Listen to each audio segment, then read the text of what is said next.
Hi, my name is Tom Antos and you're watching Adorama TV. This is actually part 3 of a series about the making of a music video. If you guys haven't seen part 1 or part 2, make sure you check those out first. The links for those will be in the description below. So this part is going to be all about post-production. So once I've shot all the footage for the music video, I can start editing it. And the way that I edit most music videos is I kind of first when I put the song here on the timeline, I'm using Adobe Premiere Creative Cloud 2015. But again, the same kind of techniques I'm going to show you guys here apply to any editing software. So anyway, so I have my timeline up here. I put the song. I kind of listen to it, and I first kind of divide the song into different sections. And what I mean by that is I kind of just divide it into different scenes that I know I shot for the music video. And the best way to do that, at least in Adobe Premiere, is to put markers up here. So here, if I zoom in, I'll kind of show you guys. You see these little green markers here. They have different names I put on them. Very simple. You just go wherever you want to go, and basically you can either right-click on it, you can add marker, or you can just press M. And then you can edit the marker, so you can go up here and you can add different names.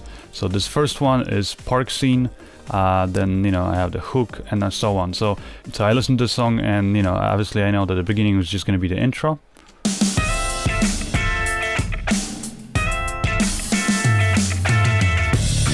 And then there, at that moment, basically, that's where I want the park scene to start. So I'll pause, add the marker, and then I just go on through the rest of the video. Some of the other scenes I have is, like, for example, the first hook, which I know I want to change from the park scene to kind of like a collage of different shots. Then after that, I have the beach scene, which is going to be, from here basically to the next marker is basically all the shots I got on the beach. Then I have another hook. Then I have, for example, the Brooklyn scene, which is the part where she starts rapping. And I kind of just go like that, like I said, through the whole song, put all the markers, and then I can start putting in the footage. So here, let me show you guys the next step. The first footage that I usually start putting in my timeline will be footage that is meant for a specific moment in the music video. Basically means that I cannot move it around. So, for example, like this scene in the park, obviously, she's talking about the traveling in different countries. She shows you pictures of different places she was in, and also she's singing. So that part, obviously, I can only put at the beginning, so it matches the lyrics of the song. I cannot put it anywhere else simply because we see her singing. So, like I said, for that park scene, that's where I'm going to put that performance. Now for the intro, the opening of the video, I knew that I wanted to start it off with different photos of the artist kind of traveling around the world. And now originally I sort of thought I was just gonna put in the different photos in the timeline and kind of just cut from one photo to the other on the beat. But I actually ended up changing that idea later on just to kind of make it more organic and kind of make it just look better.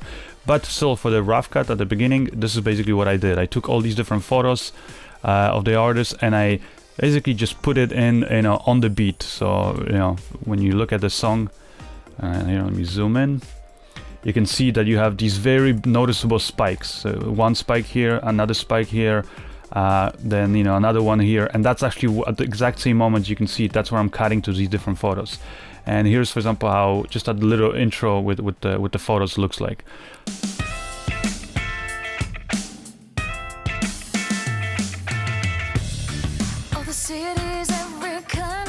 Now, in itself, right now, this doesn't look all that nice. It just has the photos on this black background. So I know that I want to do something different with these photos, but I'm not worried about it during the rough cut stage. I just want to get the timing right. That's kind of what rough cut is all about. And then here, where I have the marker for the next hook, I know that this is, again, the whole section where I'm going to be cutting to all the different performance shots.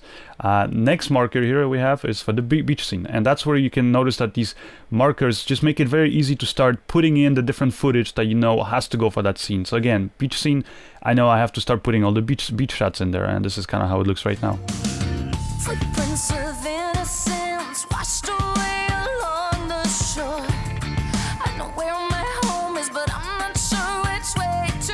Now, the exact timing or the length of the shot, it's all going to change as I'm going through the edit. But like I said, this kind of starts giving me the sort of basic outline of the video and the basic timing of all the scenes. Now here, for example, we have the Brooklyn scene. So this is the part where she's rapping. And this is a bunch of performances I shot in Brooklyn against this really cool looking graffiti. And here, basically what I just did is I kind of overlaid all the different performances together, and I just basically start, kind of cutting from one performance to the other to make this whole sequence, very lively, very fast. And as you'll notice, between these two markers, between Brooklyn and then the hook number 3, that's where that whole area is already kind of filled in. And then at the end, the very, very ending, I already want to kind of prepare for it, and I want to kind of figure out what my last shot is going to be. And so I decided to end the music video with kind of like one of the more memorable moments from the video, and then I want to kind of freeze on that shot and then transition to an actual photo of it. Since we opened the music video with different photos, I want to sort of end kind of a nice kind of a bookend, ending, like I said, that kind of matches the opening of the video. So what I do is I pick one of the shots from the beach. And as you can see, I freeze here on this moment on her face. And then what I'm going to do next is I'm going to export this photo. I'm going to go and actually order prints of it. And also I'm going to order prints of all the different photos that I got for, of the artist for the opening of the video, which you can see here in this whole opening sequence. And I'm actually going to try to physically, get real shots of these photos so that it just looks more organic. It doesn't look so, computer generated by just having these, like I said, very flat looking photos here. So to do that, I have to actually kind of go back and start shooting again. And here's a few shots you can see up here of me shooting the ending sequence actually. So this was shot still on the Sony A7S II, and I just shot it in in my kitchen. I put up the photos that I printed out, including that photo, the last frame of the music video that I know I'm gonna end on. I kind of put it on the fridge, and then just get a few different takes of the camera, basically starting in close on the photo and then just kind of zooming out, revealing the whole fridge.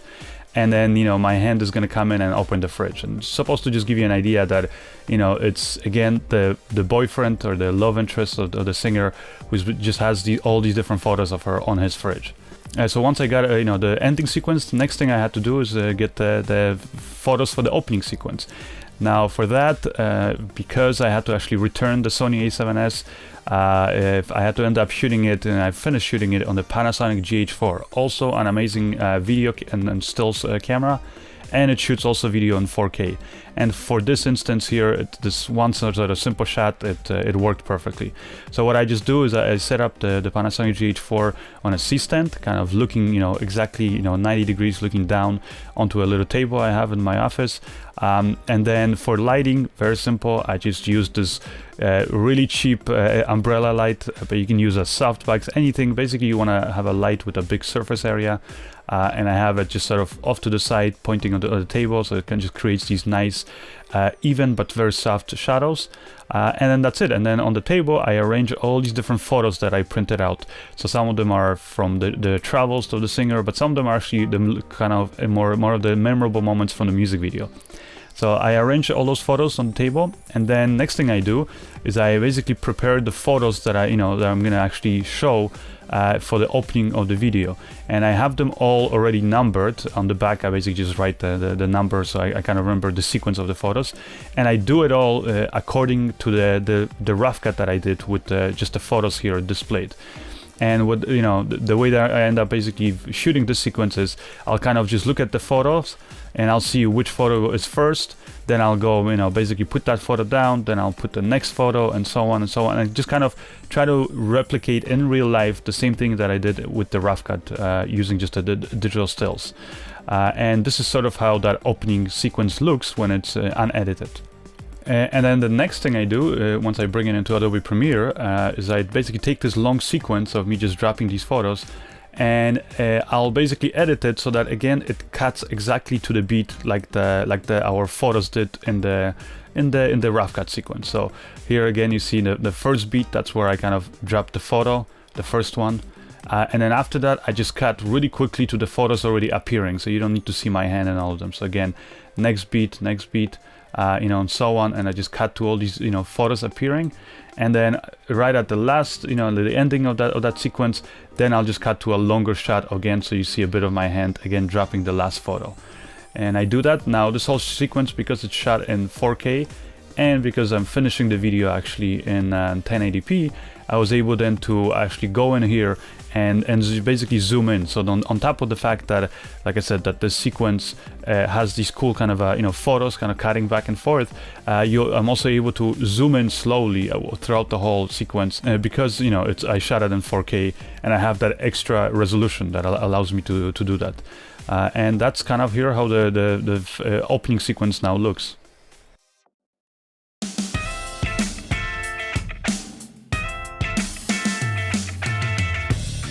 So once I have that done, the next thing I start doing is just kind of layering in all the other performances, you know, for those, like I told you, those gaps here that I left in the original rough cut. So like I said, the first sequence in the park here, I kind of start off with her singing to the camera, showing us the photos, and then I have those few gaps in there I have to fill in. So I just start taking basically this kind of random performance shots that I got here on the rooftop or on the street, stuff that I know that, you know, the performances basically that I got for the whole song, so that I know that I can use these shots sort of in a way to save me and to be able to cut to something throughout the whole music video.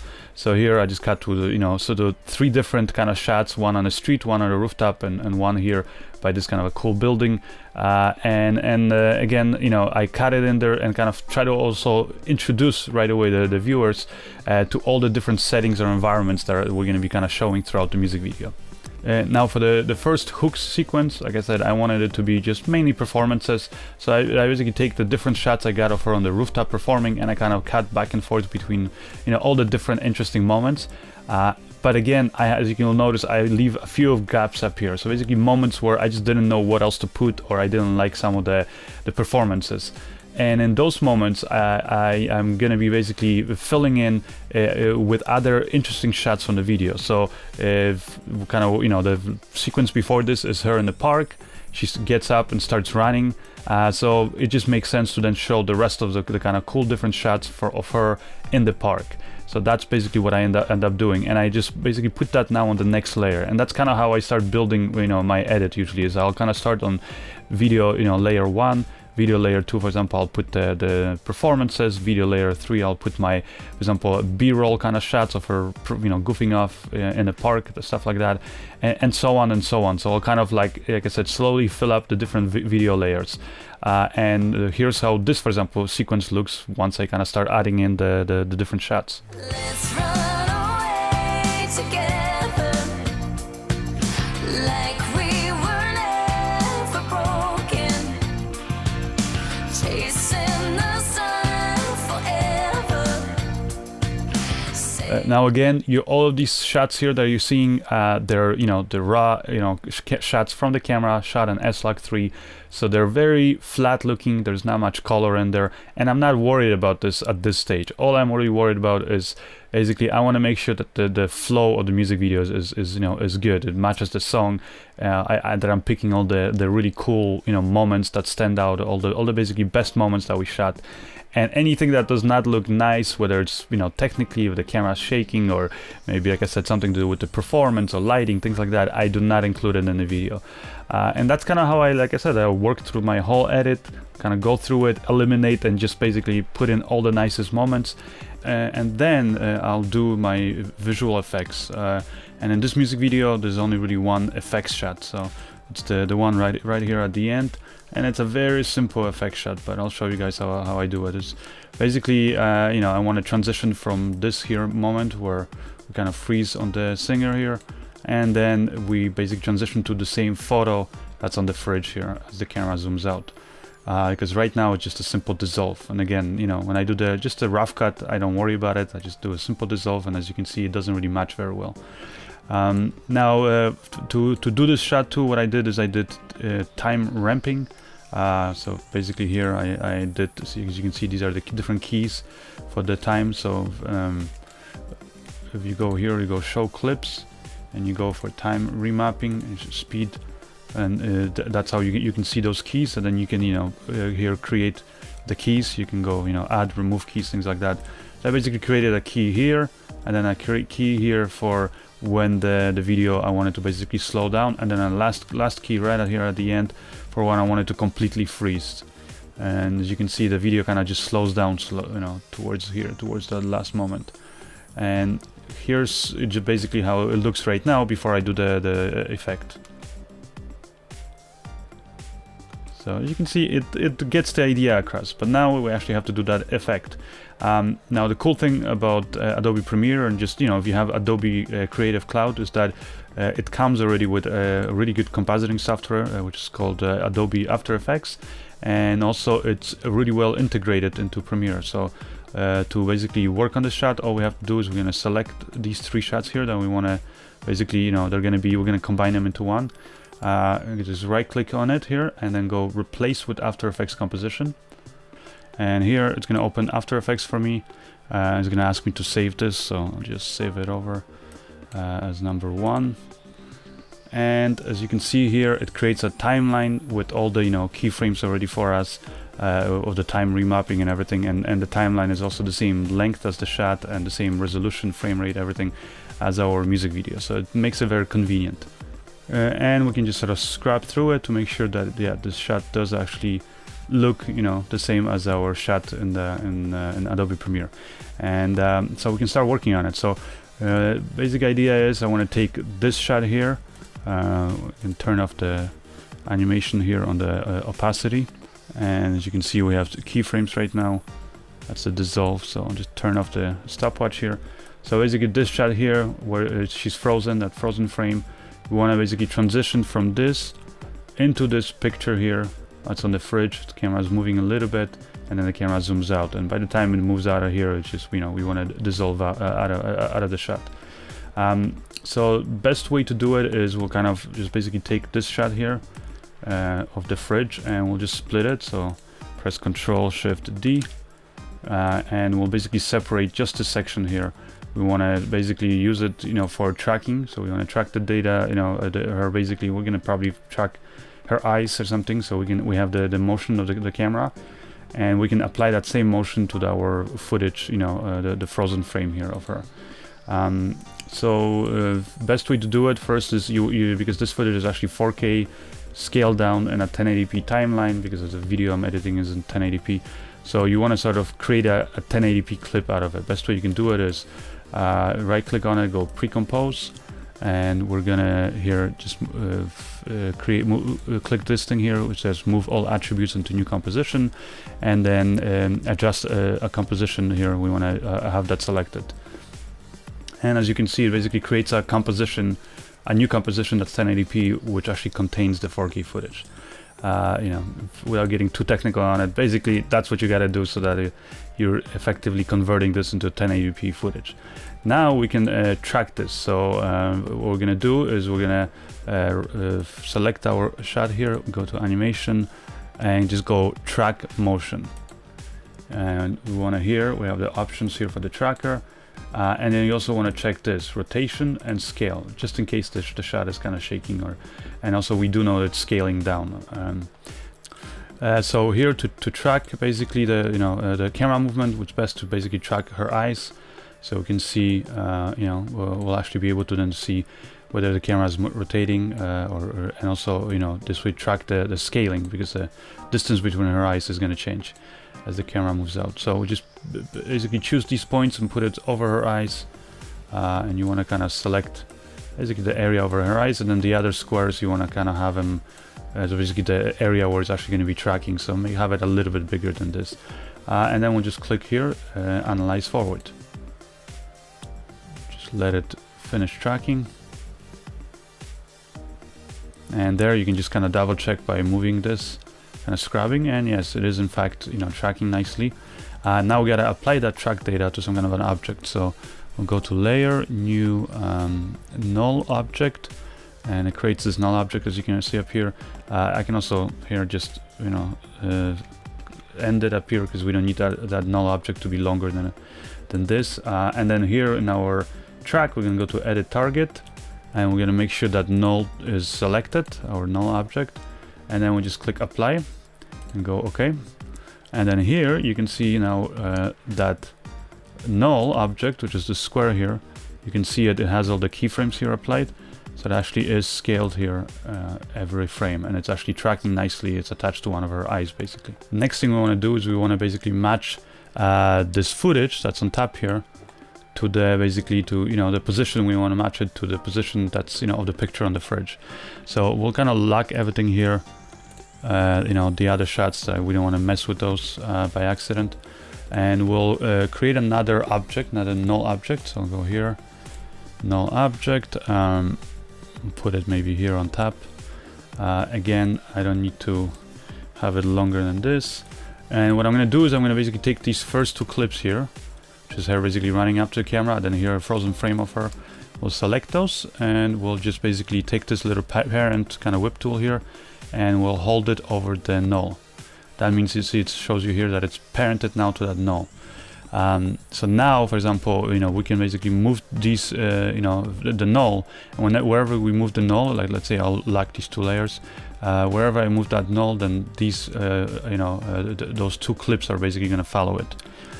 And so what we're going to do is we're going to create one keyframe somewhere around here, like right at the beginning, where we want to start off with the original position. So go here, transformation, and we'll click the stopwatch next to position, scale, rotation. So we're creating a keyframe there, and then here at the last moment, basically, somewhere here maybe where we're gonna like start actually the tracking data. So from the other null. So, let me zoom in. So basically here at the beginning of this clip here, we're gonna take this, and we're gonna now just move the position of this null to basically match this shot. So we kind of have to move it over here, and kind of we want to position her face over the face here, so it matches the face in the photo there. Now the only thing is, just so you can see better, I'm gonna take this layer and I'm just gonna change the opacity here to 50, so you can see nicely below it. And here now I can take this null, and basically we want to position her face over here. Just kind of move it around, we'll rotate it maybe a little bit. I think the photo's rotated slightly like that. It also looks bigger, so probably scale it up here, because yeah, she's definitely bigger in that photo. Somewhere there, matches pretty well. And it doesn't have to be perfect, but it will pretty much just want to make sure that we match the face, because that's where usually everybody's attention is. We're looking at the people's eyes. So if the eyes here match, then the rest of the shot doesn't have to match perfectly. So somewhere there is pretty good.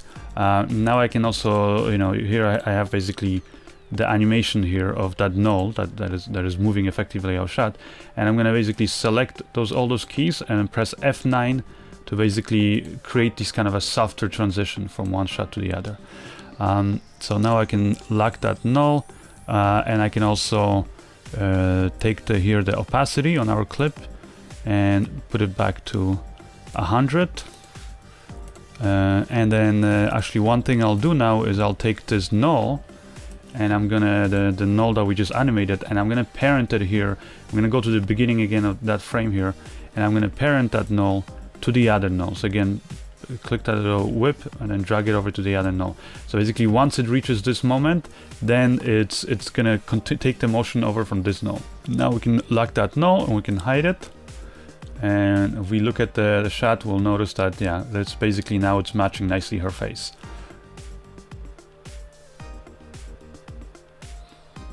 And this is how it looks. And now the next thing we want to do is, instead of just doing a simple dissolve from this shot to to the one here underneath, I actually want to just do like a little mask that kind of basically is going to start the reveal at her face, and then it's going to get wider. So we'll do that by going here again to the beginning of where our transition is, and take the pen tool, and I'll just kind of draw a little kind of a circle almost around her face. Nothing too fancy. Somewhere there. And then we'll go here to our mask options, and we're gonna click the stopwatch next to feather, mask path, and even mask expansion, and we're gonna keyframe this stuff. So I'm gonna take the feather and I'm gonna increase the feather. That basically softens the edges here of our mask, so like that. And also I want a expansion. Expansion simply means that it's that our mask is going to be expanding this way out or in. And also we want to change the mask from add to subtract. So basically it's creating like a hole basically. So if you were to look at the shot just on its own, you see basically we're creating a hole so we can see the photo on the fridge underneath it. And we want to, at the beginning here of the transition, we want to basically take the expansion and kind of drag it into the center. So it's kind of going to start off like this. Somewhere there.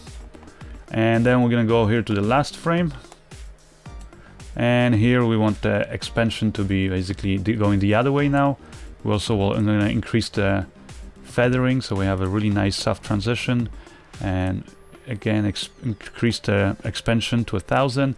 And then also you see it's still not going, you know, it's basically not revealing the whole thing. So we got to also animate the shape of the mask itself. So we'll just make it bigger until pretty much it's, like I said, it just, you know, the whole photo here is, that whole frozen frame is no longer visible.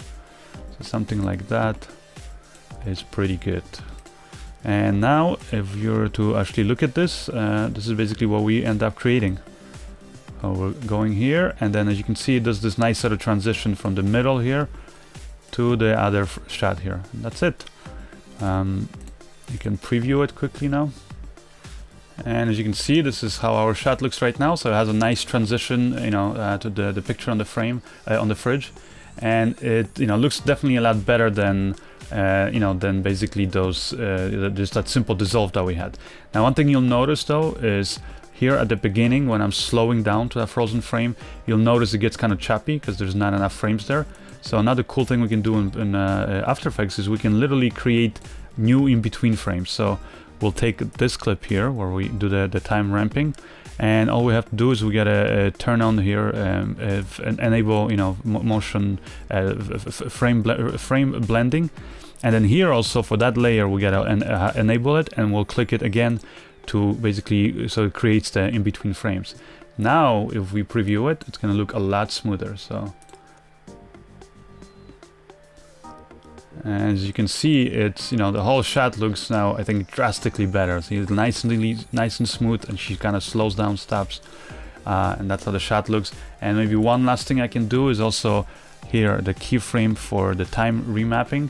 I'm gonna basically take those keyframes and I'm gonna press just select them here, and I'm gonna press F9 here, just actually just on the last frame. Press F9 to kind of create a nice smooth transition to that last frame. Again, let's preview it, and as you can see, it looks really cool, I think, right now. You can see slowly it just, you know, that shot slows down and freezes and changes into a fridge. So once you're happy with this, you can just save it. You don't have to really do anything else, and you can just close After Effects. And, you know, once you're back in Premiere, the cool thing is that now our sequence here is basically referencing whatever we did in After Effects. So it's automatically here, you know, in our edits. I can scroll through it, and as you can see, our finished effect shot is here, which is pretty cool. So once, you know, I've done my editing, and once I've done my effects, then and only then will I actually go and do color correction for the whole music video. And that's one mistake that a lot of people I find do, is they kind of start doing colors and color correction while they're still working on the editing. And the problem with that is, especially these days when you're working with a lot of 4K or even 6K footage, it can be really difficult, you know, for your computer hardware to handle, you know, basically playing back all that footage. And especially, you know, once you add effects on it, like basically color correction, those effects have to be calculated and rendered in real time for your computer. So if your computer is, you know, might already have problems playing back 4K footage, and then on top of that you're going to put all the color correction on stuff, then your computer is really going to slow down, and it makes editing really painful and just not fun. So that's why I would say you want to leave color correction right for the last thing. You kind of have to learn to edit the video just looking at the sort of raw and, you know, very kind of flat looking colors, especially if you're shooting with like S-Log or any log kind of profile like I did up here. And you just kind of make sure that your edit looks good. Once you're happy with the editing, you're done your effects, the very last thing you want to do is color correction. So anyway, so here is how the final video looks once I've done the colors for it.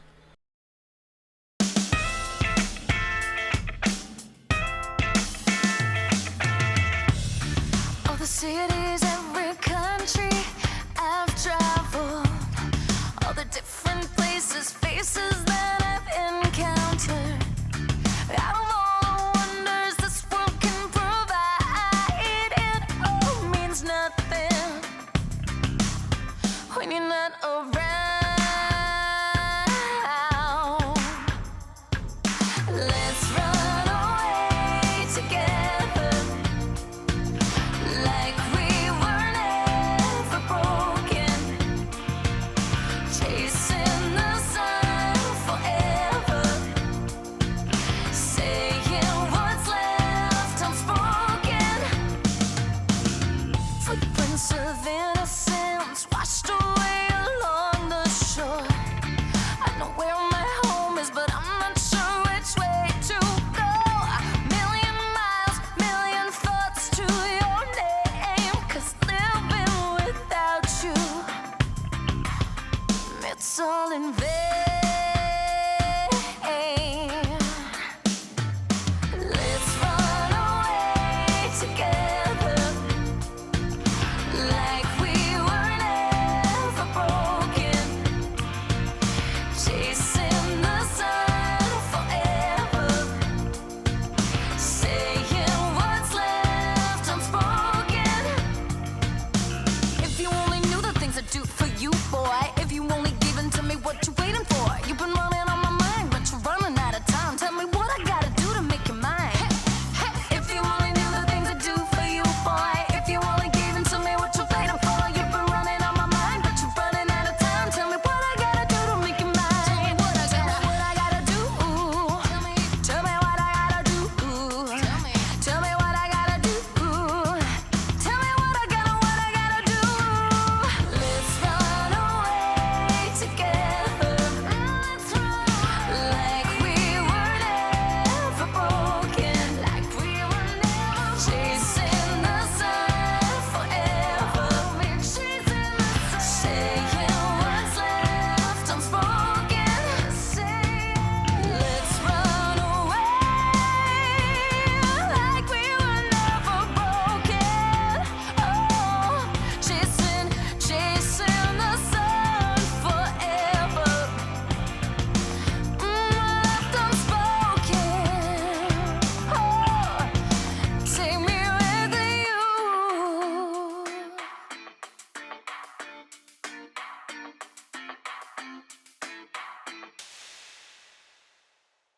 Well, that's it. Hope you guys enjoyed this video. If you want to see other videos featuring me about the making of music videos or films, make sure you leave that and let us know in the comment section below. Also, while you're at it, make sure you subscribe to our YouTube channel and check out Adorama Learning Center for tips and reviews of the latest camera gear. I'm Tom Antos, and I'll see you guys next time.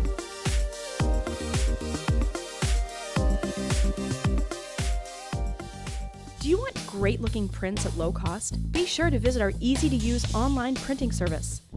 Adorama Pix has professionals who treat your images with the utmost care that you can count on. For a quick turnaround on photos, cards, or albums, use AdoramaPix.com.